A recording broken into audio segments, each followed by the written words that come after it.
Morning Vani గారు. Good morning sister. బాగున్నారమ్మా? బాగున్నాను సిస్టర్, దేవుని దయ వల్ల. ఓకే.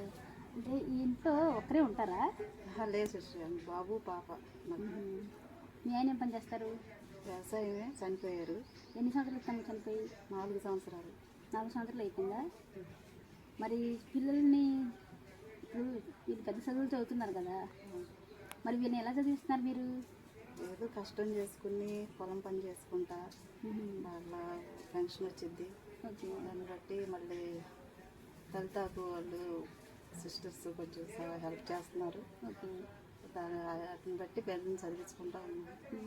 అంటే దళితాకు ఉన్నతి అభినయకి మీ కూతురికి హెల్ప్ చేస్తున్నాను. ఓకే. ఇంకా మీకు ఈ పెన్షన్ వస్తుంది, ఇంకా వాళ్ళు దళితాకు హెల్ప్ చేస్తారు. దీంతోనే పని చేసుకుంటా. అంటే మీరు ఒక్కరే కష్టపడి పని చేస్తాను? ఒక్కదాన్ని కష్టం చేసి నాకు హెల్ప్ చేసేవాళ్ళు ఎవరో లేరు. ఓకే. పొలం పని చేసుకుంటా ఈ పొలం చదివించుకుంటా. బాబు ఏం చదువుతున్నాడమ్మా? డిగ్రీ వచ్చారు సిస్టర్. డిగ్రీ చదువుతున్నాడా? పాప ఇంటర్మీడియట్. చదువుతున్నారు. బాగా చదువుతారు ఇద్దరు? ఇద్దరు బాగా చదువుతారు. ఇద్దరిని కష్టపడి చదివిస్తున్నారు. సెకండ్ బైపీసీ చదువుతుంది పాప. అంటే మీ పాప మీకు దళితాకి మీ ఏ విధంగా ఉపయోగపడుతుంది? ఏ విధంగా అంటే నాకు చాలా హెల్ప్ చేశారు సిస్టర్ గారు. దానివల్ల పిల్లకి ఫీజు కట్టుకుని పిల్లల్ని కొంచెం పెద్ద చదువులు చదివించుకుంటాకి సహాయం చేస్తారని నేను ఆశపడుతున్నాను. మంచిగా ఉంది.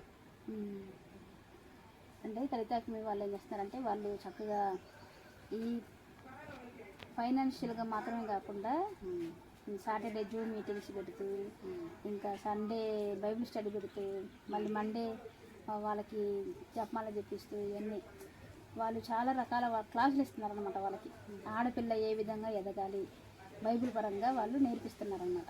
ఇవన్నిటి వల్ల ఏంటంటే పాప మంచి జీవితంలో ముందుకు ఎదగడానికి, ఆమె కాళ్ళ మీద ఆమె నిలబడడానికి అనమాట. అయితే మీకు దళితాకి మీ హెల్ప్ చేస్తారన్న నమ్మకం ఉంది. తప్పకుండా హెల్ప్ చేస్తారమ్మా. వాళ్ళు ఆమె చదువు అయిపోయేంత వరకు హెల్ప్ చేస్తూ ఉంటారు. ఆమె జాబ్ వచ్చేంతవరకు, ఆమె కాళ్ళ మీద ఆమె నిలబడేంతవరకు మీకు తప్పకుండా హెల్ప్ చేస్తారు. మీరు కూడా నమ్మకంగా ఉండండి. కష్టపడినంత వరకు, మీకు సాధ్యమైనంత వరకు మీరు పని చేయండి. దళితకు కూడా హెల్ప్ చేస్తుంది.